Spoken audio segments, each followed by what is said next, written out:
हिंगोलीच्या वसमत नगर परिषदेची मतदान प्रक्रिया पुढे ढकलली आहे। नगर परिषदेत नगराध्यक्ष आणि 30 नगरसेवक पदांची मतदान प्रक्रिया 20 डिसेंबरला होईल। यासाठी नव्यानं नामनिर्देशन पत्र दाखल करता येणार नाही, परंतु ज्यांना नामनिर्देशन पत्र मागे घ्यायचंय त्यांना घेता येईल। पिंपरी चिंचवडमधील काळेवाडी विजयनगर परिसरात चोरट्यांनी इमारतीतील दुकानाचं कुलूप तोडून तब्बल 13 तोळा सोनं आणि रोख रक्कम लंपास केली। या घटनेचा सीसीटीव्ही समोर आलाय। या घटनेमुळे परिसरातील नागरिकांनी नाराजी व्यक्त केली।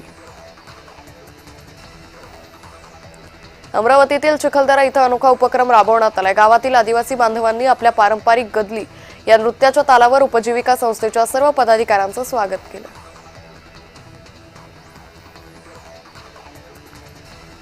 गोंदिया जिल्ह्यातील एकोडी इथं अर्भकाला गावातील घरगुती विहिरीत फेकून हत्या केल्याचा प्रकार उघडकीस आला।